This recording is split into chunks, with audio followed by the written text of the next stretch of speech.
සුබ දවසක් වේවා.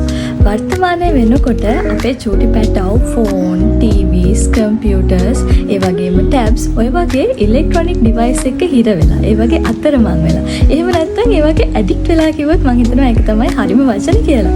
ඉතින් මේ දේවල් වලින් ගලවගෙන සබාදහමට ගහකොළ මල් සත්තු ඒ දේවල් වලට ආදරය කරන, ඒ දේවල් විඳින්න පුළුවන් ආදරණීය දරුවෙක් නිර්මාණය කරන එක අම්මෙක් තාත්තෙක් ඒ වගේම වැඩිහිටියෙක් විදිහට අපිට ලොකු වගකීමක් පැවරිලා තියෙනවා. ඉතින් ඒ වෙනුවෙන් අපි චූටි කාලේ ඉඳලම අපේ දරුවෝ සබාදහමට සම්බන්ධ කරන්න ඕනේ, සමීප කරන්න ඕනේ. ඒ දේවල් වල සුවඳ විඳින්න, ඒ දේවල් වල ලස්සන දකින්න අපි තමයි කියලා දෙන්න ඕනේ. ඉතින් මේ අවට තියෙන ගස්, වැල්, මල් ඔය දේවල් අරගෙන අපිට ලස්සන නිර්මාණ කරන්න පුළුවන්.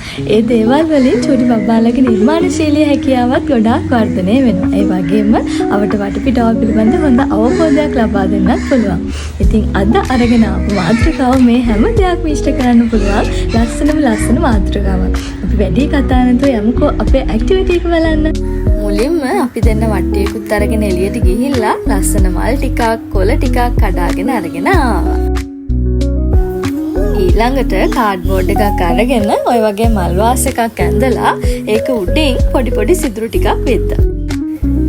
පොඩි දෙයක් කියන්න අමතකුණානේ, මල් කඩනකොට ඒ වගේ නටුව ටිකක් දිගට හිතන විදිහට කඩාගන්න.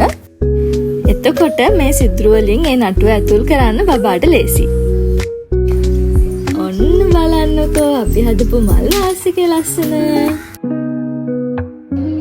ඊළඟට අපි කරන්න යන්නේ මේ ගෙනාපු කොළ වලින් එක සත්තුන්ගේ හැඩතල විදිහට මේ කොළ ටික අලවන්න.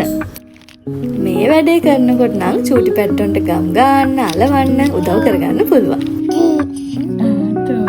අපි ඉතින් ඊට පස්සේ ඔය ගෙනාපු කොළ අරගෙන එක විදිහේ සත්තු රූප කීපයක්ම හැදුවා.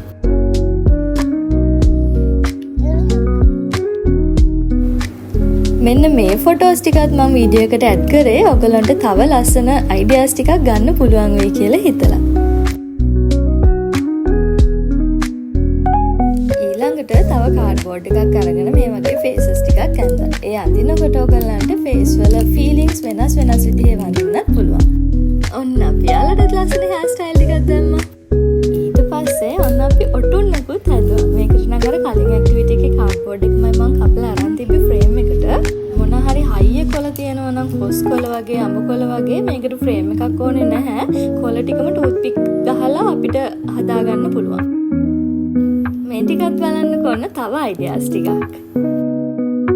මම හිතනවා මේ වීඩියෝ එක හරහා ඔයගලන්ටත් ලස්සන අයිඩියාස් ටිකක් ගන්න පුළුවන් වෙන්න ඇති කියලා. එහෙමනම් ඔයගොල්ලෝගේ චූටි පැට්ටත් එක්කත් මේ වගේ ලස්සන නිර්මාණ කරලා බලන්නකෝ. ඒගොල්ලෝ හරි ආසයි මේ වගේ වැඩවලට. එහෙමනම් අපි අලුත් වීඩියෝ එකකින් ආයෙත් හමු වෙමු. ආදරෙන් මතක් කරනවා ස්මාර්ට් බේබි YouTube channel එක subscribe කරලා තියාගන්න.